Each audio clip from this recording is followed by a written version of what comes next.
তিনজনের কথা বলছিলাম যাদেরকে দিয়ে জাহান্নাম উদ্বোধন করা হবে, তার মধ্যে এক শ্রেণীর কথা বলেছি। তারা কারা? আলেম, যারা নিজেদের জাহিরি করার জন্য আলেম হয়েছে যে আমি মাওলানা, মুফতি, মুহাদ্দিস। আমাকে বলবে সবাই মাওলানা সাহেব, মুফতি সাহেব, মুহাদ্দিস সাহেব। এই যে এই সাহেব হওয়ার জন্য যারা হয়েছে এরা 1 নম্বর।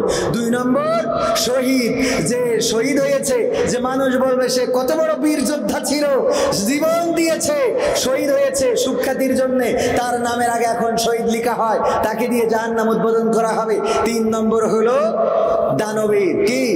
দানবীর। দান করেছে এই জন্য যে মানুষ বলবে কবির বিন সামাদ দানবীর, দানবীর, জিন্দাবাদ জিন্দাবাদ।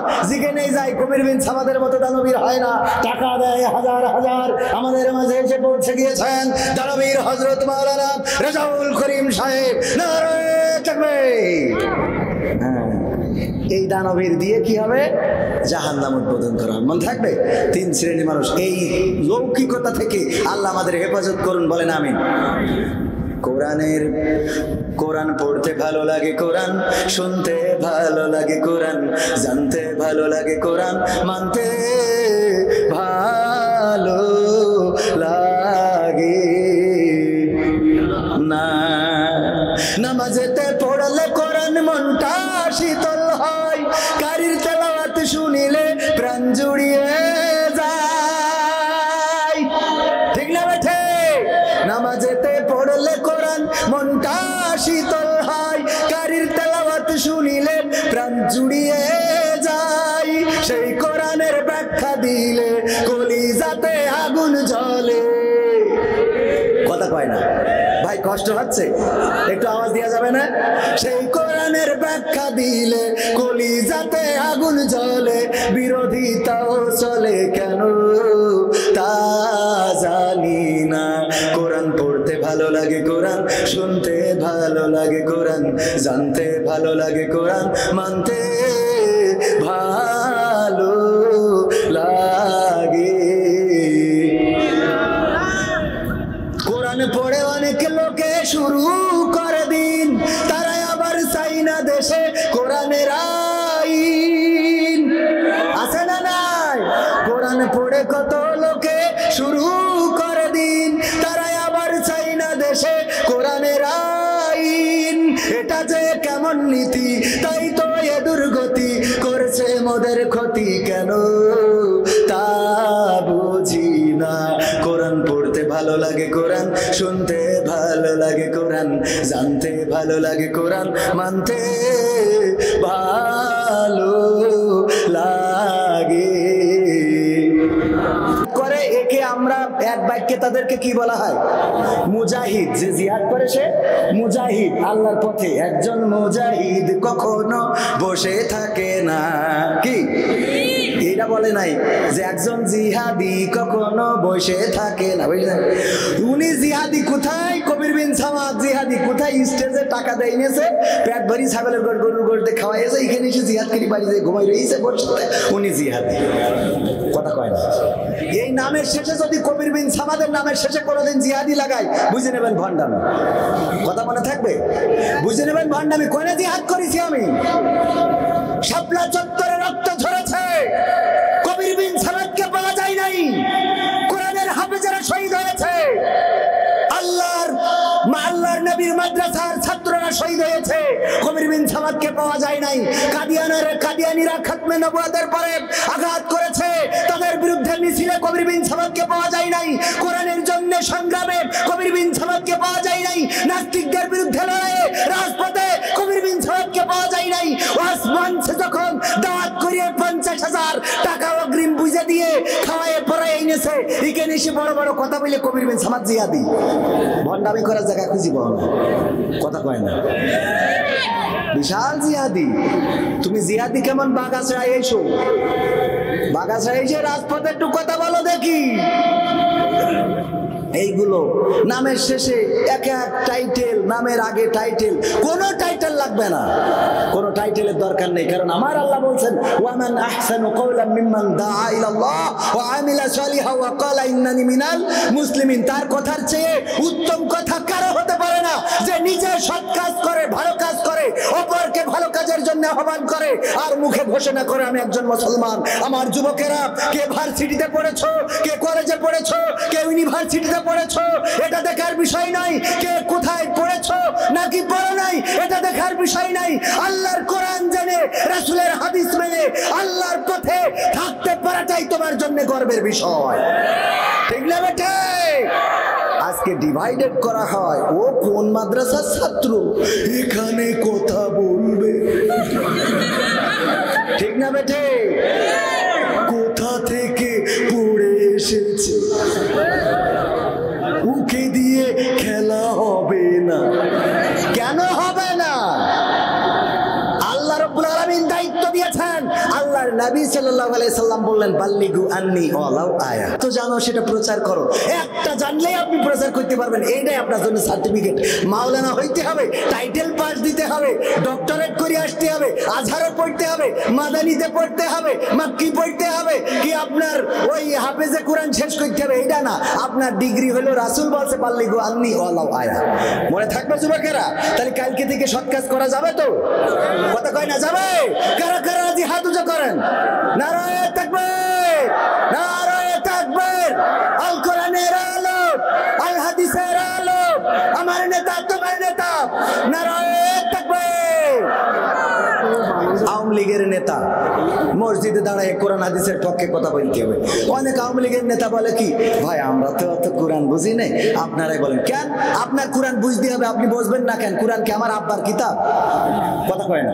কোরআন কি জামাত ইসলামের, হেফাজতে ইসলামের? তাহলে কোরআন কার? আল্লাহর কিতাব। হিন্দুদের, বৌদ্ধদের, খ্রিস্টানদের কাউকেই কোরআন ধরতে নিষেধ করা হয় নাই। গোটা বিশ্বের মানবতার জন্য, ইনসান মানুষের জন্য কোরআন এসেছে। খলাকাল ইনসান, আল্লাহ রাব্বুল আলামিন মানুষ সৃষ্টি করে কোরআন দিয়ে দিয়েছেন। এই কোরআনের বয়ান করেছে মানুষের জন্য। সুতরাং মানুষ যারা, তারাই কোরআন পড়বে, কোরআন থেকে শিক্ষা নেবে, দীক্ষা নেবে, কোরআন প্রচার করবে। ছাত্রলীগের নেতা এইবার তারাবি পড়াইছে, আমি এত খুশি হয়েছি। আমি কইছি আমার উলামা লীগী নামটা লিখে নেন দিন। কথা কয় না, কারণ ছাত্রলীগরা তারাবি পড়াইতে হবে, যুবলীগরা কোরআনের পক্ষে কথা বলতে হবে। বাগাছড়ার রাজপথে দাঁড়ায় আমার যুবলীগের বাগাছড়ার সভাপতি বলতে হবে, পৃথিবীর মানুষের রচিত কোন আইন এই বাগাছড়া শুধু নয়, বাংলাদেশে চলবে না, আল্লাহর আইন চালাইতে হবে। এইটা যুবলীগ থেকে বলতে হবে, ঠিক না বেটি? এই কথা যখন আপনারা বলবেন, আপনার পিছনে নারায় থাকবি দেব, জয় বাংলা আপনার পিছনে যেই বলবো। আপনি বলিয়ে দেখেন পিছনে আছে কি নাই।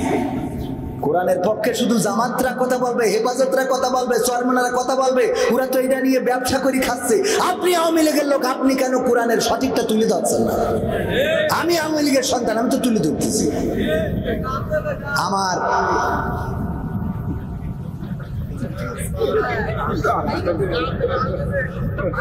এই গান শুনবি আমার যুবকেরা, তোরা আমার লাস্টে উঠেছিস কেন? লাস্টে ওঠে কিডা? বক্তা না, অস্কারে না? তোমরা করবা 2 নম্বরই, আবার আমার সাথে গান। আমি তো 12টার মধ্যেই শেষ করার কথা, আর 5 মিনিট আছে। গান তো আমার ভাল লাগে না মাঝে মাঝে।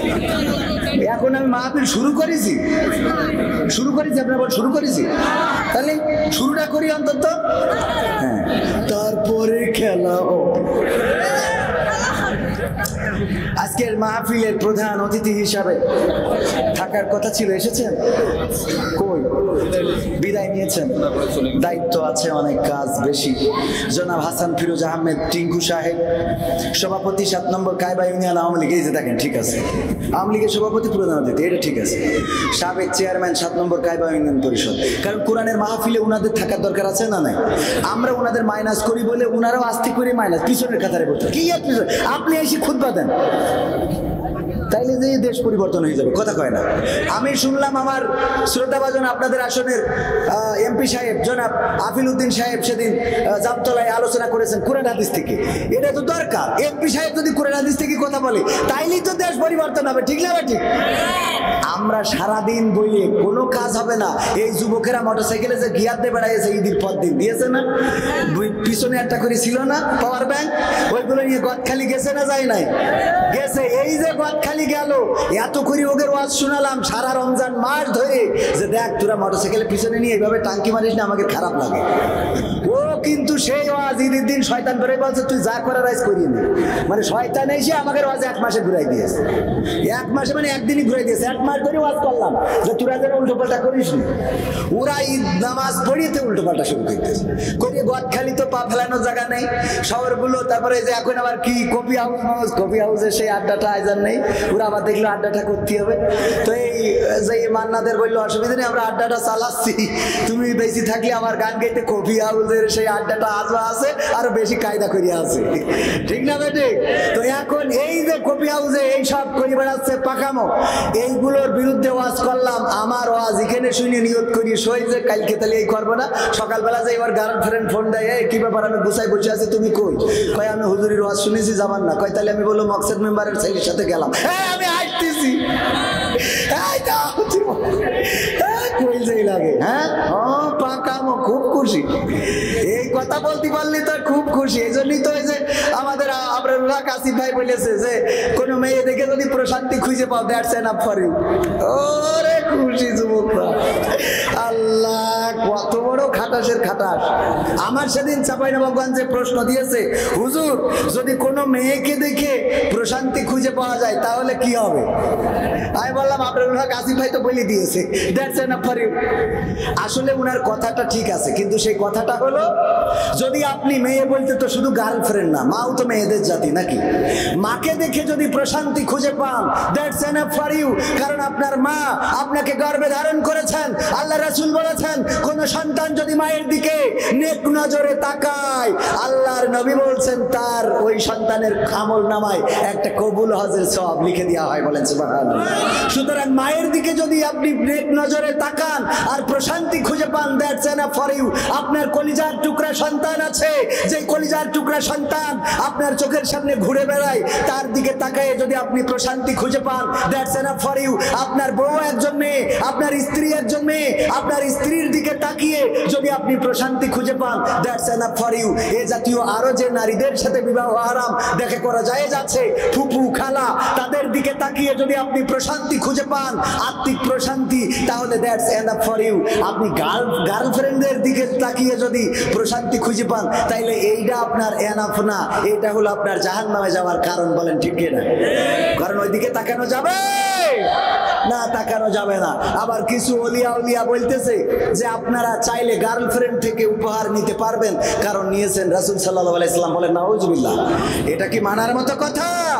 রাসূলের নামে মিথ্যাচার ভাইরাল হওয়ার জন্য নানান পদ অ্যাপ্লাই করতেছে।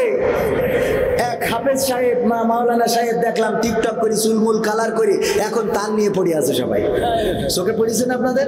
তার নিয়ে পড়ে আছে যে হাফেজ আগে ওয়াজ করে বেড়াতো, এখন কেন চুলমুল কালার করে সে টিকটক করতেছে? কারণ ভাইরালের নেশায় যুবকেরা ছুটে চলেছে। বলেন ঠিক না বেটি? যখন দেখেছে ওয়াজ করে পরিচিত হইতে পারি নাই, এখন তাইলে একটু টিকটক করে দেখি পরিচিত হওয়া যায় কিনা। কয়েকদিন পরে আবার বলবে টিকটক ছেড়ে দিলাম, পরিচিত হয়ে হুজুর আলেমে দিন হয়ে যাবে, এইবার উনার দাওয়াত ঠেকায় কিনা? ঠিক না বেটি? অনেকেই আমাকে জিজ্ঞাসা করে, কবির বিন সামাদ ভাই আপনি নাটক করতেন, নাটক বাদ রেখে আবার ওয়াজে আসলেন কেন? আমি কই নাটক তো বাদ দিই নাই, নাটকও করি, ওয়াজও করি। অনেকেই জানে না যে আমি নাটক থেকে ওয়াজে আসছি। আসলে এটা মূল কথা না, আমি ওয়াইজিন থেকে নাটকে গিয়েছিলাম। আমার বাবা ছিল বক্তা, জানেন আপনারা? আমার শ্রদ্ধাভাজন উস্তাদ স্যার এখানে আছেন, রেজাউল সাহেব মাওলানা, উনি আমার আব্বাকে চিনতেন, সাংগঠনিক এবং বক্তা। মাওলানা মুহাদ্দিস আবু সাইদের সাথে সাংগঠনিকভাবে 1 মাসেরও বেশি সময় ধরে মাহফিল করতে হয়েছে। সাংগঠনিক দায়িত্ব পালন করে বিভিন্ন জায়গায় কোরআনের মাহফিল, তাফসীর মাহফিল, সিরাতুন নবী মাহফিল। আমার আব্বা ছিলেন বক্তা, আব্বা থাকতেও আমি ওয়াজ করেছি, আব্বা ইন্তেকালের পরেও আমি ওয়াজ করেছি। কিন্তু যখন দেখলাম এই জায়গাটায় খুব বেকায়দা অবস্থা, আমি আমার মার কাছে, মা বেঁচে আছে না কোনো, আপনারা খোঁজ নিতে পারেন। যখন ইন্টার ফার্স্ট ইয়ারে পড়ি, আমি আমার মাকে বললাম, মা আমি এই ওয়াজের স্টেজে যাব না, আমি মাপ চাই, আপনাদের স্বপ্ন পূরণ করতে পারলাম না, আমি বক্তা হব না। এরপরে যে ওয়াজের ময়দানটা ছেড়ে দিয়েছিলাম, যে কারণেই ছাড়ি সেটা কোনো না কোনো কারণ ছিল। যাই হোক, কারণটা এরকম যে যেটা বললে আমাদের গায়ে থুতু পড়বে। যাই হোক, আমি বলি আল্লাহ রাব্বুল আলামিন আমাদের তাকদীর লিখে রেখেছেন, ঠিক না বেঠিক? আজকে যে আমি এখানে আসব, এটা কি আমি আসতে চেয়েছি না আল্লাহ নিয়ে আসছেন? কথা কয় না। আল্লাহ আমার তাকদীরে লিখে রেখেছে, আমি কি করতাম? গড়াতে গড়াতে গড়াতে গড়াতে আবার এনে দিল। আমি মাঝে মাঝে মনে হয় আমার বাবা হয়তো দোয়া করেছিলেন এই ইন্তেকালের সময়, আমার আব্বা মারা যাওয়ার সময় মাহফিল থেকে ফেরার পথে 12 বাজারের রাজপথে লাশটা পড়েছিল। আমরা যে লাশটা পেয়েছিলাম কালীগঞ্জে থানার সামনে, রক্তাক্ত দেহটা, কান থেকে এখনো দেখছি টপ টপ করে রক্ত বের হচ্ছে। আব্বা বলে চিৎকার করে ডেকেছি, আর সাড়া দেয় নাই। আমার আব্বার সাথে শেষ কথা বলার সৌভাগ্য হয় নাই। জুমার দিন জুমার নামাজ আদায় করে কালীগঞ্জ বেথুলি নামক এক গ্রামে 12 বাজারের পাশে মাহফিল করতে গিয়েছিলেন। সর্বশেষ রাতটাও গিয়েছে মাহফিলে। সেই বাবার সন্তান আমি। কোরআনের মাহফিলে আব্বা থাকতে ওয়াজ করেছি, আব্বা মারা যাওয়ার পরে ওয়াজ করেছি। যারা বলে যে নাট্যকার ওয়াইজিন হয়েছে, তা হয় নাই, ওয়াইজিন নাট্যকার হয়েছিল। তোমরা জানো না তাই বলো, আগে ইতিহাস জানো। এখন যদি বলেন তাহলে ওয়াজ করেন কেন? না করলে এই যে দেখেন আজকে প্রধান বক্তা, উনারা ভয় পেয়েছে। সত্য কথা বলি যে কবির বিন সামাদ ওয়াজ করে চলে যাওয়ার পরে এই মাহফিলে লোক পাওয়া যাবে না। বলুন, তাইলে আমার দোষ না আপনাদের দোষ? কাদের দোষ? আমার দোষ না আপনাদের দোষ? তাহলে আপনারা চলে যাবেন যদি আমি লাস্টে না করি, আবার দোষ দেবেন আমি কেন আজের স্টেজে? তাহলে আমি কি এই দায়ী? কথা কেন, আমি কি এর জন্য দায়ী? তাহলে আমি তো দায়ী না। আসেন কিছু মাহফিলটা শুরু করিনি, তারপর কটা গান শোনাই দুমদাম করে চলে যাবো ইনশাআল্লাহ। আজকের মাহফিলের আলোচক ছিলেন প্রধান বক্তা মুফাসসিরে কোরআন হযরত মাওলানা আব্দুল গফফার খুলনা। অত্যন্ত চমৎকার হৃদয়ের এবং চমৎকার একজন আলোচক। বিশেষ বক্তা ছিলেন হাফেজ মোহাম্মদ শরীফুল ইসলাম সাহেব, হাফেজ আখতারুজ্জামান সাহেব। আলোচনা করেছেন আরো বিশেষ অতিথি জনাব মোহাম্মদ আখতারুজ্জামান। আমার ডানে বামে আরো শ্রদ্ধাভাজন ব্যক্তিবর্গ আছেন, আমার সামনে অনেকেই আছেন যাদের জুতা যদি সোজা করে দিতে পারতাম নিজেকে ধন্য মনে করতাম। আমার আশেপাশে দাঁড়ানো যুবকেরা, মাইকের আওয়াজ যারা শুনছেন, আনুষ্ঠানিকভাবে সালাম জানাচ্ছি, আসসালামু আলাইকুম রাহমাতুল্লাহ। আমরা আল্লাহর শুকরিয়া আদায় করছি যে মহান রব সকল ব্যস্ততাকে উপেক্ষা করে আজকে এই মাহফিলে আসার বসার তৌফিক দান করেছেন। সবাই জোরে সোরে বলছি আলহামদুলিল্লাহ। ভূমিকায় কিছু কথা বলতে হয়, তার মধ্যে একটা কথা না বললে হবে না। সেটা হলো আপনারা ইতিমধ্যে শুনে থাকতে পারেন, ফরিদপুরের মধুখালীতে একটা মন্দিরে আগুন লাগাকে কেন্দ্র করে সেখানে কনস্ট্রাকশনের কাজ করছিল। কিছু মুসলমানেরা তাদের উপরে চড়াও হয়ে গণধোলাই দিয়ে আমার একজন মায়ের বুক খালি করা হয়েছে। এক মায়ের সহোদর, 2 সন্তান, 2 সহোদর ভাইকে হত্যা করা হয়েছে। খবর আপনারা শুনেছেন নাকি শোনেন নাই? এই হত্যা হওয়ার পরে বাংলাদেশের চেতনাবাজ, বাংলাদেশের সাংবাদিক, বাংলাদেশের মিডিয়া, আন্তর্জাতিক বিশ্বের মিডিয়া, বাংলা অন্য দেশের চেতনাবাজেরা, মানবতার পক্ষে যারা কথা বলে, যারা হিউম্যানিটির কথা বলে, যারা মানবতার পক্ষের ধোয়া তুলে বিভিন্ন সময় আলেম ওলামাদের বিরুদ্ধে কথা বলে, 2 জন মুসলমানদেরকে পিটিয়ে পিটিয়ে হত্যা করা হলো। এখন পর্যন্ত কোন সচেতনতা, কোন সচেতন কর্মীদের, ওই মানবতার কর্মীদের বক্তব্য পাওয়া যায় নাই, বলেন ঠিক কিনা? অথচ একজন নারীকে, একজন পুলিশ অফিসার শুধুমাত্র পর্দা করে নাই, বা রোজার মাসে একটা ধাক্কা লেগেছিল কোন একটা কারণে, ওই নারীকে বলেছিলেন আপনার বোরখা পরেন নাই কেন, এর জন্য সেই পুলিশ অফিসারের চাকরি গেছে না যায় নাই? কথা কয় না, গেছে না যায় নাই? এই দেশে হিন্দু, বৌদ্ধ, খ্রিস্টান, মুসলমান সৌহার্দ্য নিয়ে বসবাস করতে চায়, সম্প্রীতি নিয়ে বসবাস করতে চায়। আজ পর্যন্ত মন্দিরে হামলা হয়েছে, আলেম ওলামারা, মাদ্রাসার ছাত্ররা, মৌলবীরা, মোল্লারা, মাওলানারা হামলা করেছে, একটাও প্রমাণ করতে পারে নাই, বলেন ঠিক কিনা? ষড়যন্ত্র করে হামলা করে মুসলমানদেরকে দমন করার এই ষড়যন্ত্র বহুকাল ধরে চলে আসছে, ঠিক না বেঠিক? যেই সহোদর 2 জন ভাইকে হত্যা করা হয়েছে, তাদের মায়ের বক্তব্যটা যদি শোনেন, তাদের মায়ের বক্তব্য আমি এখানে রেখে দিয়েছি। তাদের মা চিৎকার করে কেঁদেছে আর বলেছে, আহারে যদি আমার 2টা সন্তানের মধ্যে একটা সন্তানকে অন্তত বাঁচিয়ে রাখতো, তাও আমি অন্তত আমি মা ডাক শুনতে পারতাম। এই যে বলেছে, আমার মানিকের হাত পা বাইদে অনেক কষ্ট দিয়ে মারিছে, আমি পথের পাগল হয়ে গেছি, আমার একটা সন্তানকে মাইরে আর একটা সন্তানকে বাঁচায় রাখলেও তো আমি একটু সান্ত্বনা পাইতাম। আমার মা বইলা ডাকার মতো কেউ থাকতো, একজন মায়ের দুইটা সহোদর ভাই, মায়ের দুইটা কলিজার টুকরা সন্তান, আপন দুইজন ভাই কনস্ট্রাকশনের কাজ করতে গিয়েছে, তাদের হাত পা বেঁধে হত্যা করা হলো, মায়ের বুক খালি করা হলো। অথচ এই নিয়ে প্রতিবাদ করার মতো বাংলাদেশে একটা মুসলমান পাওয়া গেল না। এই মুসলমান থেকে কোনো লাভ নাই, ঠিক না বেঠে? অথচ যদি কোনো মন্দিরে এমন হামলা হতো, আর কোনো মন্দিরে যদি কাউকে পিটিয়ে ষড়যন্ত্র করেও মারা হতো, অথবা কোনো হিন্দু ভাই, বৌদ্ধ ভাই, খ্রিস্টান ভাইদের আল্লাহ না করুন যদি তারাও ষড়যন্ত্র করে মারতো, তাও মানবতার কর্মীরা, হিউম্যানিটি ওয়াচ না কি কয় এইসব আছে, ওরা এসে একেবারে সংবাদ কয়দিন আগে নড়াইলে আমি গিয়েছিলাম, মাশরাফি বিন মুর্তজার আসনে হিন্দুদের বাড়ি ঘরে নাকি আগুন লাগাইছে, যে শুনলাম আগুন লাগাইছে কি একটু ঝামেলা হয়েছে, বাকিটা নিজেরাই করিস করে পুড়ায়ে একেবারে গণমাধ্যম, সংবাদ মাধ্যম সবকিছু এতটাই হাইলাইট করা হলো যে ওই জায়গায় যেন মুসলমানেরা এত খারাপ কাজ করিয়েছে। দুঃখজনক হলো সত্য, ওই অঞ্চলে যে মুসলমানদের খুঁজে পাইনি। আমি ক্যামেরা নিয়ে গেছি, ভয় থেকেও ক্যামেরার সামনে সাক্ষাৎকারও দেয়, আমার চ্যানেলে আছে, দেখে নিতে পারেন। এই অবস্থাগুলো, তার মানে সংখ্যালঘু ওরা না, সংখ্যালঘু আমরা, ঠিক না বেঠে? সংখ্যালঘু কারা? সংখ্যালঘু আমরা।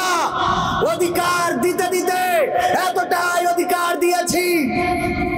একজন, আমি যখন আমার স্যারের বাড়ি গিয়েছি, স্যারের ছেলে বলতেছে, স্যার কবির বিন সামাদ ভাই এসে, ওর কিন্তু আস্ত কলা দেওয়া যাবে না। বলছে কি করা যায়? তাহলে তুমি অর্ধেক দাও, আমি অর্ধেক দিই। তাহলে কি হলো? আস্ত কলা হয়েছে না হয় না?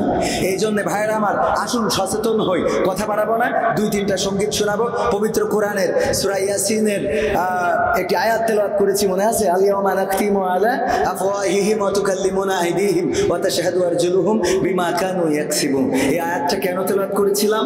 আমাদের একটু বাস্তবতা নিয়ে আলোচনা করতে চেয়েছিলাম। আল্লাহ রাব্বুল আলামিন বলছেন, পরকালের ময়দানে মানুষের মুখে আটা লাগিয়ে দিবে, হাত আল্লাহর সাথে কথা বলবে, পা কৃতকর্মের সাক্ষ্য দেবে। কি কি সাক্ষ্য দেবে এই বিষয়ে সবিস্তার আলোচনা করতে চেয়েছিলাম, কিন্তু দুঃখিত যে সময় খুব দ্রুত চলে যাচ্ছে, কথা বাড়াবো না, কিছু সঙ্গীত শোনাবো। এর আগে 3 জনের কথা বলছিলাম যাদেরকে দিয়ে জাহান্নাম উদ্বোধন করা হবে, তার মধ্যে এক শ্রেণীর কথা বলেছি। তারা কারা? আলেম, যারা নিজেদের জাহিরি করার জন্য আলেম হয়েছে যে আমি মাওলানা, মুফতি, মুহাদ্দিস। আমাকে বলবে সবাই মাওলানা সাহেব, মুফতি সাহেব, মুহাদ্দিস সাহেব।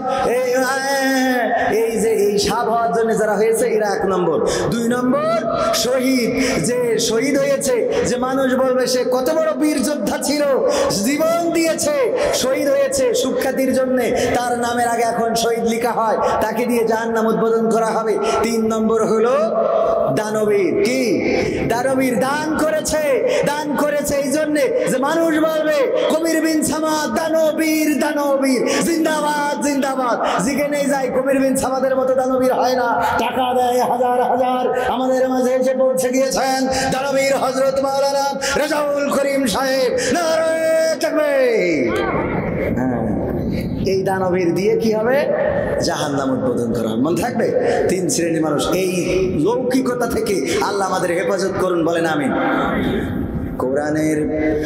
কোরআন পড়তে ভালো লাগে, কোরআন শুনতে ভালো লাগে, কোরআন জানতে ভালো লাগে, কোরআন মানতে ভালো লাগে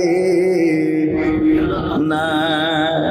নামাজেতে পড়লে কোরআন মনটা শীতল হয়, কারির তেলাওয়াত শুনিলে প্রাণ জুড়িয়ে যায়, ঠিক না বেঠে?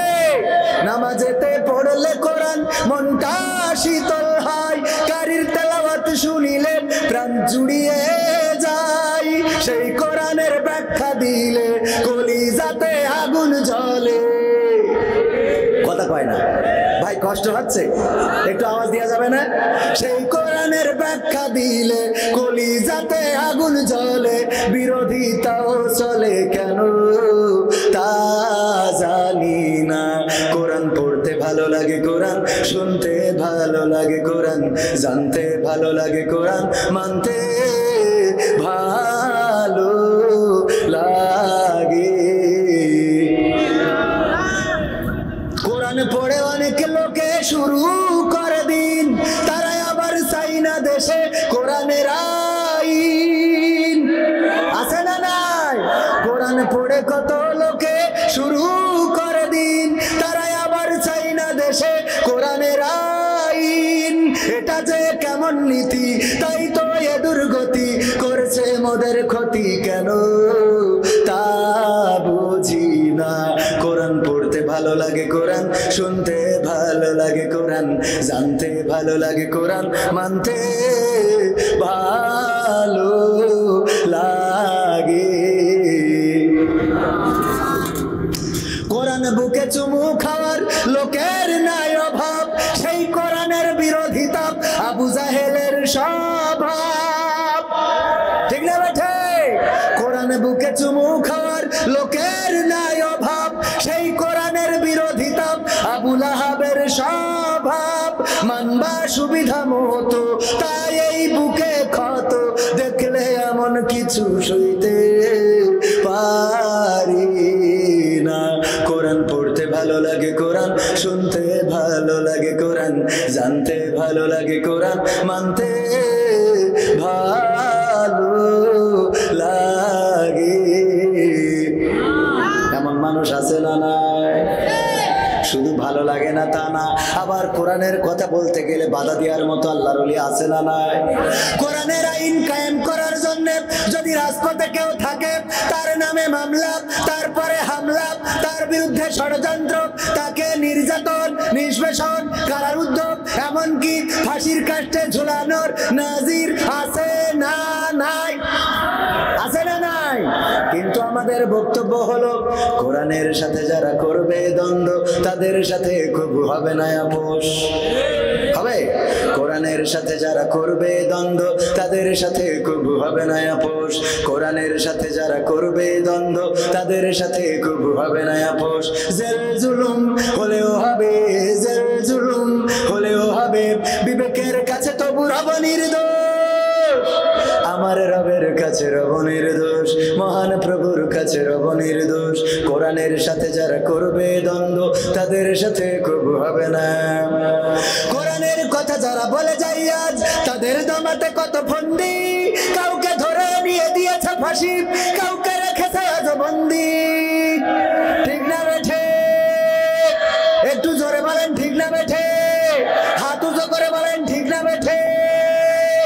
গত 2 দিন আগে কি যেন কলার কাজীর হাটে এই কথা বললাম, এক আল্লাহর ওলি এসে বলছে, হুজুর আপনি আর কিছু বলা লাগবে না, কালেকশনটা করে দিয়ে চলে যান। কথা কি মিথ্যে বললাম? হাত উঁচু করে বলেন মিথ্যে না সত্য? হাত উঁচু করে বলেন, বলেন, সাক্ষী দেন হাত উঁচু করে। যাদের সত্য মনে হয় না, এবার যারা সত্য মনে হয় না, তারা হাত উঁচু করেন যে না হুজুর মিথ্যে বলেছেন। আছে না? কোরআনের কথা যারা বলে যায় আজ, তাদের দমাতে কত ফন্দি, কাউকে ধরে নিয়ে দিয়েছে ফাঁসি, কাউকে রেখেছে আজ বন্দি। হক কথা বললেই জ্বলে যায় গাব, কোরআনের কথা সইতে পারে না। হক কথা বললেই জ্বলে যায় গাব, কোরআনের কথা সইতে পারে না। জানি না তাদের আমাদের পরে কেন এত আক্রোশ। জেল জুলুম হলেও হবে, জেল জুলুম হলেও হবে, বিবেকের কাছে তবু রব নির্দোষ। আমার রবের কাছে রব নির্দোষ, মহান প্রভুর কাছে রব নির্দোষ। কোরআনের সাথে যারা করবে দ্বন্দ্ব, তাদের সাথে কবু হবে না। কথা কয় না? কোরআনের কথায় আজ বলতে গেলে আসছে বাধা কত ভাবে, কোরআন প্রেমিকেরা হাতে রেখে হাত সামনে এগিয়ে যাবে। কোরআন প্রেমিকেরা ঐক্যবদ্ধ হওয়ার দরকার আছে না নাই? চরমনারা যদি ইসলামের কল্যাণে কোন কর্মসূচি ঘোষণা করে, সেই কর্মসূচিতে জামাতের লোক বলল না ওই কর্মসূচিতে আমরা যাওয়া যাবে না, তাইলে কি ইসলাম হলো নাকি? ইসলামের কল্যাণে যদি হেফাজত, জামাত, আওয়ামী লীগেরাও যদি ইসলামের কল্যাণে, যুবলীগেরা যদি, আমার ছাত্রলীগেরা যদি ইসলামের কল্যাণে কোন কর্মসূচি ঘোষণা করে, সেই কর্মসূচিতে অংশগ্রহণ করার দরকার আছে না নাই? ঐক্যবদ্ধ থাকতে হবে। আল্লাহ বলেছেন ওয়াতাসিমু বিহাবলিল্লাহি জামিআ ওয়া লা তাফাররাকু, তোমরা সংঘবদ্ধভাবে আল্লাহর রজ্জুকে আঁকড়ে ধরো। পরশোনা কথাটা কার? চিল্লায় বলেন কথাটা কার? সেই আল্লাহর কথা মানার দরকার আছে না নাই? তাইলে আমরা কি টুপি নিয়ে বিভেদ করব, দাড়ি নিয়ে বিভেদ করব, পাঞ্জাবি পাঞ্জাবি নিয়ে বিভেদ করব, শার্ট প্যান্ট এইগুলো নিয়ে বিভেদ করতে করতে আমার দেশে তর্ক বিতর্ক হাসছে। ওই জালি হাসান ওসামা ভাই ওই যে তোয়াইলে না পাগড়ি সামনে দেয়, ওইটা কোন হাদিসে পেয়েছে আমি জানি না, অনেকেই সবাই পিছনে দেয় আর উনি সামনে দেয়। ওই আল্লাহর ওলির কাছে কলরব খারাপ, মুহিব খান খারাপ, সাইদি খারাপ, আজহারি খারাপ, আব্বাসী খারাপ, তারপরে চরমনার শিল্পীরা খারাপ, জামাতের শিল্পীরা খারাপ, এমনকি মওদুদি আল্লামা রাহিমাহুল্লাহ খারাপ, আবুল কালাম আজাদ বাশার হাফিজাহুল্লাহ খারাপ, সব খারাপ। ওই একজন ভালো। কয়েকদিন আগে বিরাদার রাহুলের সাথে ঈদের পরে তর্ক বাঁধাইছে 8 রাকাত না 20 রাকাত, এই 8 আর 20 নিয়ে তর্ক হয়। আর ওইদিকে মন্দিরে হামলাকে কেন্দ্র করে মুসলমানদেরকে মেরে পাঠায় ফেলে, নেটওয়ার্কের বাইরে পাঠিয়ে দেয়। এইটা নিয়ে কথা বলার মতো আলেম পাওয়া যায় না। তার মানে এই আলেমগুলো আসলে আলেম না, এইগুলো পেট পূজারি ভণ্ড। ঠিক না বেঠে? মসজিদে তর্ক করতেছে 8 রাকাত না 20 রাকাত, আর এদিকে পিটায়ে তক্তা বানাই ফেলছে। কথা কয় না? এইটা নিয়ে তর্ক করবেন নাকি আগে আসলটা ধরবেন? ওই যে আমাদের অবস্থা হলো, শুনেছে যদি পাগড়ি পরে নামাজ পড়ে তাইলে নামাজে 70 গুণ বেশি সওয়াব পাওয়া যায়। মাঠে গেছে পাগড়ি নীতি মনে নেই, হঠাৎ করে মনে হইলো 70 গুণ সওয়াব কেন ছেড়ে দেবো, লুঙ্গি খুলে ন্যাংটা হইতে পাগড়িটা বেঁধে নিয়েছে যে 70 গুণ সওয়াবের আগে তেজ মেরে নি। ঠিক না বেটে? এখন আমরা এই মুসলমান ভাইরা আমার, কেমন মুসলমান? কয়েকদিন আগে বাঁকড়ায় আলোচনা করলাম, হঠাৎ করে কমিটি ফোন করে বলছে হুজুর আপনি তো বিশেষ বক্তা, প্রধান বক্তা যিনি, উনার সাথে একজন হিন্দু আসবে মুসলমান হওয়ার জন্য, এখানে এসে মুসলমান হবে। আমি বললাম হিন্দু কি আপনাদের এলাকা? বলছে না, ওই হুজুরের সাথে ওই দিক থেকে আসবে। আমি বললাম এইগুলো হলো আসলে হিন্দু না, ওরা হলো মুসলমান। কিছু মুসলমান আছে মানুষের সিম্প্যাথি নিয়ে ব্যবসা করে, এসে বলে আমার এই হুজুরির ওয়াজ শুনে খুব ভালো লেগেছে, আমি ওর হাতে কালেমা পড়ে মুসলমান হইতে চাই। আর মিডিয়া তো থাকে, হুজুরও বগল বাজায়। আমি কত বড় সাইদি হয়ে গেছি যে আমার ওয়াজ শুনে এখন মুসলমান হয়, এই জন্যই সাথে করে বক্তা নিয়ে আসবে। আমি বললাম আমিও রাজি, তবে এলাকার যদি হয় তাইলে স্টেজে মুসলমান করা উচিত, কারণ এলাকার মানুষ জানুক। আর যদি দূরের হয় তাইলে মাদ্রাসায় অথবা কোনো এমন কোন জায়গায় মুসলমান করলে হয়ে যায় যে মানুষ জানার এত দরকার নাই। আর স্টেজে যদি তার খুব শখ হয় মুসলমান হইতে, তাইলে আমার কথা হলো হুজুর কালেমা পড়াবে আর আমি নুনু কেটে দেবো, সুন্নাত। হ্যাঁ, কারণ আমি বিশেষ বক্তা। এই যখন বলেছি ওই হিন্দু আর মুসলমান হতে আসিনি, কারণ ও তো আসলে হিন্দু মুসলমান হবে না, ওইলে ভাইরাল পারছো। কথা কি বোঝা গেছে? কোনোভাবে ভাইরাল হতে হবে, হুজুর ভাইরাল হবে, হাতে কালেমা পড়ে মুসলমান হয়েছে। আমরা মিলাই দেখলাম এমন মুসলমান অনেক হুজুরের কাছে গিয়েছে, 5 জায়গায় 7 জায়গায় 10 জায়গায়, যে বলে হুজুর আপনার ওয়াজ শুনে আমার এত ভালো লেগেছে, মুসলমান হতে চায়। মুসলমান হয়ে কালেমা পড়ে তারপরে বলেছে ওনার তো সংসারের অবস্থা খারাপ, মুসলমান হয়েছে, আপনারা সহযোগিতা করেন। এবার টাকা পেয়েছে, বগল বাজাতি বাজাতি এই বাড়ি গেছে রে। আর আমি যাই বলেছি কলেমা পড়াবে প্রধান বক্তা, আর আমি দ্বিতীয় বক্তা কুসুমুল্লাহ দেবো, ছুরি বাইল দিচ্ছি, নিয়ে আসতেছি সাথে করে, বলছে আমার দরকার নেই। আমার এক হিন্দু বন্ধুর বলতাম দোস্ত চল ওই পাড়ায় একটু কাজ, কয় না যাবো না, কে আছে ও হাজাম পাড়া, ও মনে করে হাজাম পাড়ায় গেলি বলে কেটে দেয়, হাজাম পাড়ায় যাবে না। ভাইরা আমার, এই যে ভাইরাল হওয়ার চিন্তা চেতনা বাদ দেওয়ার দরকার আছে না নাই? আমাদের সকল কর্ম হতে হবে ইন্না সালাতি ওয়া নুসুকি ওয়া মাহইয়ায়া ওয়া মামাতি লিল্লাহি রাব্বিল আলামিন। কোরআনের কথা যারা বলে যায় আজ, তাদের দমাতে কত ফন্দি, কাউকে ধরে নিয়ে দিচ্ছে ফাঁসি, কাউকে রেখেছে আজবন্দি। হক কথা বললেই চলে যায় গাব, কোরআনের কথা সইতে পারে না। জানি না তাদের আমাদের পরে কেন এত আক্রোশ। জেল জুলুম হলেও হবে, জেল জুলুম হলেও হবে, বিবেকের কাছে তো বুড়াবো নির্দোষ, আমার রবের কাছে রব নির্দোষ, মহান প্রভুর কাছে রব নির্দোষ। কোরআনের সাথে যারা করবে দ্বন্দ্ব, তাদের সাথে খুব হবে না। কোরআনের কথা আজ বলতে গেলে আসছে বাধা কত ভাবে, কওমি আলিয়া একজোট হয়ে সামনে এগিয়ে যাবে। দিনের কথা আজ বলতে গেলে আসছে বাধা কত ভাবে, মাযহাবিলা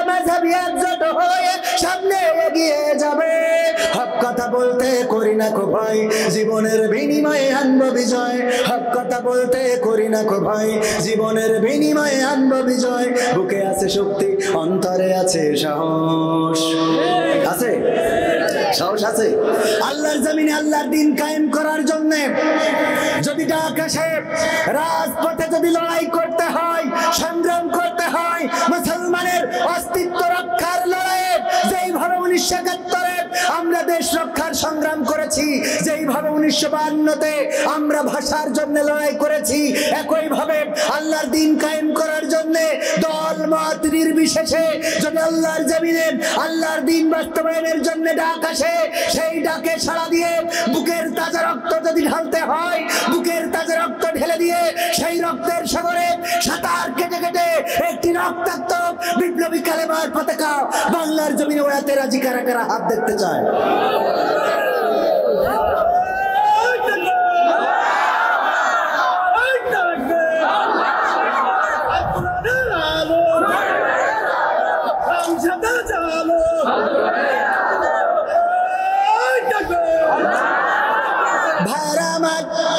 সর্বশেষ একেবারে শেষ প্রান্তে, কিন্তু যুবকদের জন্য একটা গান না গাইতে হবে না, তাই না? আজকালকের ছেলেরা বই নিয়ে আর বসে না। এই গানের মধ্যে মহিলাদের ওয়াজটাও হয়ে যাবে না।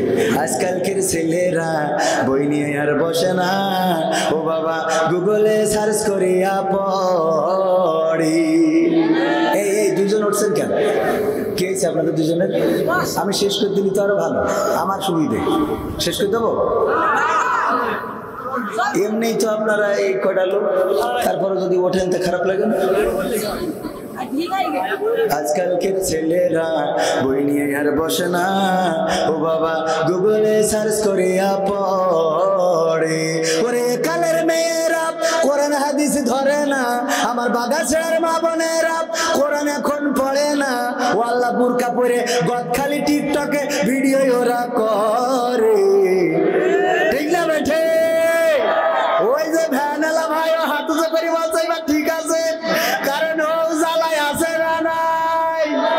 ও ভ্যান চালায় লিপস্টিক কিনে দিয়া লাগে, ভ্যান চালা যা করুক, উনার ফোনটা গাডার দিয়ে আটকানো, কারণ নাটটা খুলে গেছে, খিলটা ভেঙে গেছে, গাডার মেরে থুয়েছে, কিন্তু বোর হাতে খুব স্টাইলের ফোন আছে না নাই। ভ্যান চালায় বোর স্ক্রিন টাচ ইমওয়ালা ফোন না কিনে দিলি হাই না রে, ঠিক না বেঠে? আজকালকের ছেলেরা বই নিয়ে আর বসে না, ও বাবা গুগলে সার্চ করিয়া পড়ে। ওরে কালের মেয়েরা কোরআন হাদিস ধরে না, আমার এখনকার মা বোনেরা কোরআন হাদিস পড়ে না। ও আল্লাহ নেচে নেচে টিকটকে ভিডিও ওরা করে। আজকালকের ছেলেরা বই নিয়ে আর বসে না, গুগলে সার্চ করিয়া পড়ে। আগের সময় প্রেম করিলে রেজাল্ট ছাড় বলতো পাইছো কি, এখন বলে শখ করিয়া বাবু তুমি খাইছো কি। ও আল্লাহ বুড়ো ধাড়ি হয়ে গেছে, ওর আবার বলে বাবু তুমি খাইয়েছো না, বাবু খাই নাই। ও এখন পিডার খাবে রে, ওর মুখে পিডার ধরার দরকার আছে না নাই? কারণ যেহেতু বাবু, আরে বাবু আমার, এই বাবু নিয়ে বেকায়দায় আছে না নাই? কয়দিন আগে দুইজন কপতি লাইলা আর কি যেন নাম, ওই অল্প বয়সী মেয়ে মামুন, লাইলা আর মামুন বলছে আমি ওর বাবুর মতো করে রাখি, এই দেশে আমাকে ছেড়ে চলে গেছে রে, আমার মনটা ভেঙে গেছে। আমি বললাম যাবে না কেন, যার বাবু মনে করে রাখো সে তো তোমার মা মনে করে চলে গেছে, ঠিক না বেটে? বাবু মনে করলে মা ডাকার দরকার আছে না নাই? আমার অনেকেই আঙ্কেল বলে ডাকে, আমি এখন আঙ্কেল হওয়ার বয়সে পৌঁছাই নাই। একবার বাসে উঠেছি, হেল্পার বলতেছে আঙ্কেল আসেন, আপনি যে চাষড়ায় নামতে চাইলেন আসেন। আমি খুঁজ দিছি আঙ্কেল কিরা, আমি তাকাচ্ছি আশেপাশে, বলছে আপনার বলতেছে। আমি বাবু আমি এখন আঙ্কেল হয়েছি, আঙ্কেল আমরা এখন আঙ্কেল হয়ে গেছি, আর ওরা বাবু হয়ে গেছে। ওরা কি ওরা বাবু আর আমরা আঙ্কেল, পাকা মুখের জায়গায় খুঁজি পাও না। হ্যাঁ, আগের সময় প্রেম করিলে আমার রেজাল্ট ছাড় বলতে পাইছো কি, এখন বলে শখ করিয়া করিয়া বাবু তুমি খাইছো কি? আগে কেন বলতো? আর এই কথা কেন আনলাম? গানে বোঝার বিষয় আছে। আগের সময় চিঠি লিখেছে কারোর কাছে দেওয়ার জন্য, যে মনির খান বলেছে চিঠি লিখেছে বউ আমার ভাঙ্গা ভাঙ্গা হাতে, ওই চিঠি যা লিখে দিল, ওই চিঠি দিয়েছে ভাইজির কাছে, ভাইজি নিয়ে যা তোর ফুপুর কাছে দিবি। ও ফুপুর কাছে না দিয়ে ফুপুর মার কাছে দিয়েছে। ফুপুর মার কাছে যখন চিঠিটা ধরা খেয়েছে, তখন আমার রেজাউল স্যার এই গ্রাম ছেড়ে বাগাছড়া ছেড়ে ঢাকা গার্মেন্টসে চলে গেছে। ঠিক না বেঠিক? আগের সময় চিঠি ধরা খালু, এলাকা ছেড়ে দিত যে মান ইজ্জত ছে। আর এখন কি আর চিঠি যদি শোনে অমুক মকসেদ মিয়ার ছেলে হ্যাঁ হ্যাঁ করিয়ে দিয়েছে, তারপরে ও গর্ব করি বলে করেছি তা কি করবো, আমি এখন বিয়ে করতে পারবো না। কথা কয় না? ওই এলাকা ছাড়ে ছাড়ে। আবার গর্ব করি এই হয়ে যাওয়ার পরে ও গর্ব করি কাউন্সিলে যে বিচার দাবি করে যে আমার ধর্ষণ করি পাকানো কোথাকার, তুই তো ওর ধর্ষণ করি ছেড়ে দিয়েছিস। ও তো ছেলে ভালো ছিল, ও তো জীবনে খারাপ কাজ করে দেখিনি, গরমটা তো তুই বানাইছিস। কথা কয় না? ঠিক না বে ঠিক? তুমি মোটরসাইকেলের পিছনে বসে ঘেঁষাঘেঁষি করো আর বলবো আমার ধর্ষণ করি, যে পাকামো করার জায়গা খুঁজে পাবো না। মামলা তো তোর নামে হতে হবে যে তুই ওর কাছ থেকে এ নিয়ে তুই এ হয়েছিস কেন? কথা কয় না? কথা সত্য না মিথ্যে? যুবকরা এই কথা মাথায় রাখতে। আমার বন্ধু বলছে যে গদখালি, বলছে কি দোস্ত পিছনে কিটা ভাবি নাকি? পাগল, এখন বিয়ে করার বয়সে তো আমি কিটা বাঁচা গান তোলেন। বলছে যে এই মুখটা খুলে একটু ভাই দেখাও দিন, ভাই হুজুর মানুষ দেখি চয়েস করে কিনা। বলছে তুমি জানো না আমি খাস পর্দা করালো। ওরে খাল আর একজনের হাতে হ্যাঁ হ্যাঁ করতে করতে গদখালি যাই উনি খাস পর্দা করতে। এ দুঃখ কনে থবো, এই জন্য মাঝে মাঝে মনে হয় তুরা থাক আমি চলি যাই। আজকাল আগের সময় প্রেম করিলে রেজাউল স্যার বলতো পাইছো কি, এখন বলে সব করি। এই দেখেন শুধু মনে করি না যে পুরুষ উঠে যায়, ওই দেখেন মহিলারাও চলে যাচ্ছে রাগ করি। ও আজাইরা তো জায়গা পর্যন্ত চলে এসেছে, ও আদাবাগের গাড়ের উপরে রে। মহিলারা যাবে না কেন? অভিনেতা ওগের মতো একটাও নেই। প্রেম করেছে ছেলের সাথে, প্রেম করার পরে মা সব জানে। যখন বাড়িতে আনে মা ওই ম্যাগি রান্না করি খাওয়াই, ডিম সেদ্ধ করি খাওয়াই, আব্বা আব্বা ডাকে। এই আব্বার সাথে পাঠাই দিলে, দিয়ার পরে আবার কাঁদতেছে। বলো পাঠাই দিয়েছে ওর সাথে দিয়ে আবার কান্না করতে, ও আল্লাহ আমারে কি হলো রে, আমার মেয়ে আজকে কি করলো গো, ও আল্লাহ আল্লাহ পাঠাইলো আবার ও কাঁদতে। এবার যে রেজাউল স্যার বাড়ি আসে, মানে ওনার মেয়ে ধরেন পাঠাইছে ম্যাডাম, পাঠানোর পরে স্যার যখন বাড়ি আসে, কি জন্মটা তুই চাও, কি জন্মটা তুই চাও, মুখি চুরি গালি দিয়ে চলে গেছে, তুমি কি চাও, তোমার ঘর আমি করবো না। পাঠাই দিয়ে তো রাগ দেখাচ্ছে স্যারের সাথে। কথা কয় না? সত্য না মিথ্যে? অভিনেতা সব সোজা করে দেবো। মনে কাছে হুজুর জানে না? হ্যাঁ হুজুর কি মঙ্গল গ্রহতেই এসে হুজুর এগুলো দেখে না? মেয়ে গদখালি যাচ্ছে, কক্সবাজারে যাচ্ছে, তুমি জানো না? না পাখামো পাইছো তুমি? আজকে শুক্রবার কোচিং বন্ধ, তোমার মেয়ে গেছে বোরকাপুরি কোচিং করতে, বই নিয়ে যায়নি, তুমি জানো না? পাখামো পাইছো তুমি? তুমি পরে বলো আমি কিছু জানি না, আল্লাহ কি হইয়ে, আল্লাহ কি হইয়ে পাকামো। আগের সময় প্রেম করিলে অনেকেই বলতো পাইছো কি, এখন বলে সব করিয়া বাবু তুমি খাইছো কি। লজ্জা শরম নাই আইলাম কোন জামানাই, লজ্জা শরম নাই আইলাম কোন জামানাই, ভবিষ্যৎ দেখি অন্ধকারে। আজকালকের ছেলেরা বই নিয়ে আর বসে না, ও বাবা গুগলে সার্চ করিয়া পড়ে।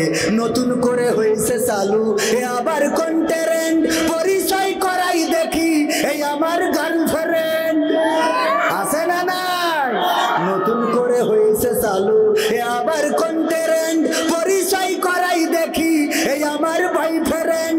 শরমের মাথা খাইয়া গেছে ওরা পাগল হইয়া, শরমের মাথা খাইয়া গেছে সব পাগল হইয়া, ভবিষ্যৎ দেখি অন্ধকারে। আজকালকের ছেলেরা বই নিয়ে আর বসে না, ও বাবা গুগলে সার্চ করিয়া পড়ে। ঠিক না বেঠি? এই সময় সমাজটা পরিবর্তনের দরকার আছে না নাই? পরিবর্তন যদি করতে হয় কোরআনের পক্ষে থাকার দরকার আছে না নাই? কোরআনের পক্ষে মৃত্যুকাল থাকতে রাজি কিনা কিনা? সবাই রাজি, সবাই রাজি। আল্লাহ রাব্বুল আলামিন বললেন তুমিনুনা বিল্লাহি ওয়া রাসূলিহি ওয়া তুজাহিদুনা ফি সাবিলিল্লাহি বিআমওয়ালিকুম ওয়া আনফুসিকুম যালিকুম খায়রুল লাকুম ইন কুনতুম তা'লামুন। আল্লাহর দ্বীনের জন্য, আল্লাহর পথে জাহান্নাম থেকে বাঁচার জন্য আল্লাহর প্রতি ঈমান আনতে হবে, ঈমান আনতে হবে রাসূলের প্রতি। আল্লাহর জমিনে আল্লাহর দ্বীন প্রতিষ্ঠিত করার জন্য প্রচেষ্টা করতে হবে, জিহাদ করতে হবে, সংগ্রাম করতে হবে। কি দিয়ে? বিআমওয়ালিকুম, মাল দিয়ে এবং জান দিয়ে। আমরা জান দিতে রাজি কিন্তু মাল দিতে রাজি না, এমন মানুষ আছে না নাই? আমরা জান দিতে চাই কিন্তু মাল দিতে চাই না। জান দেবেন কিনা কিনা হাত উঁচু করেন। যদি কোরআনের জন্য জীবন লাগে দেবেন, কোরআনের জন্য রক্ত লাগে দেবেন, হাত নামান। এরপরে হাত উঁচু করেন যদি মাল লাগে দেবেন। বিআমওয়ালিকুম, মাল লাগলেও দেবো, আমও তুলেছি। এবার এবার একটু তোলেন, আল্লাহ দেখুন, আল্লাহ একটু টানটানি করেন। করেছেন করেছেন। বাম হাত নামান, ডান হাত মুঠো করেন, ছাড়েন, মুঠো করেন, ছাড়েন, মুঠো করেন, ছাড়েন না, মুঠো করেন। হাতের ব্যায়াম হয়ে গেল, ছাড়েন না। এইবার ডাইরেক্ট পকেটে ঢুকান, ঢুকান ঢুকান ঢুকান। নিজেরটাই না, পরেরটাই ঢুকাইন না। আবার নিজেরটাই ঢুকান, পরেরটাই না। আপনার পকেটে যা আছে তাড়াতাড়ি করে প্যাকেটের মধ্যে দিয়ে দেন। ক্যামেরাম্যান, আমার পকেটে তো সাইডে নাও নেই, তাড়াতাড়ি করে 500 টাকা দাও। কোরআনের জন্য ওয়াজ করব, রক্ত দেব, জীবন দেব, কিন্তু টাকা দেব না। তাইলে তো কোরআনের প্রেম হইল না। কবির বিন সামাদ 500 টাকা করলো দান।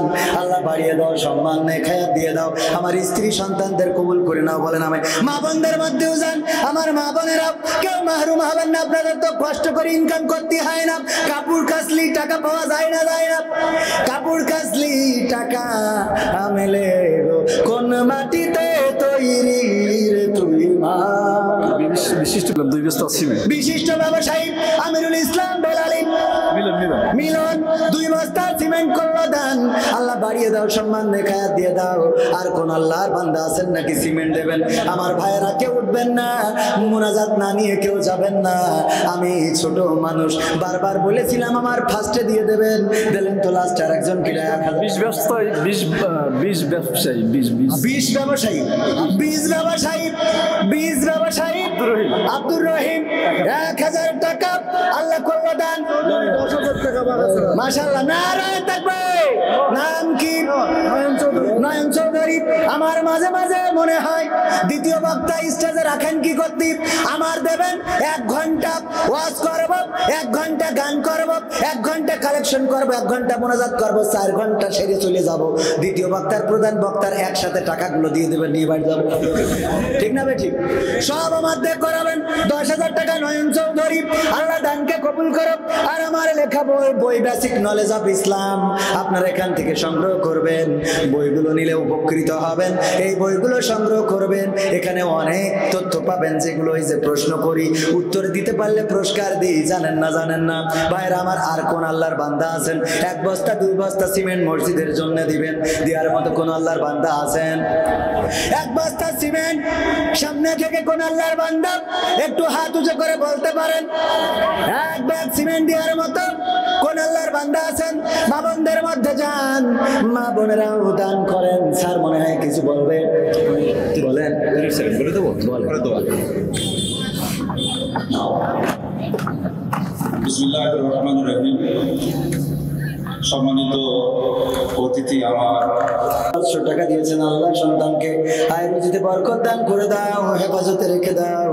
আল্লাহ তুমি মনের নেক বাসনাগুলো পুরা করে দাও। বলেন আমিন। সবাই দরুদ ইব্রাহিম পড়েন। আল্লাহুম্মা সাল্লি আলা মুহাম্মাদ ওয়া আলা আলি মুহাম্মাদ কামা সাল্লাইতা আলা ইব্রাহিম ওয়া আলা আলি ইব্রাহিম ইন্নাকা হামিদুম মাজিদ। আল্লাহুম্মা বারিক আলা মুহাম্মাদ ওয়া আলা আলি মুহাম্মাদ কামা বারাকতা আলা ইব্রাহিম ওয়া আলা আলি ইব্রাহিম ইন্নাকা হামিদুম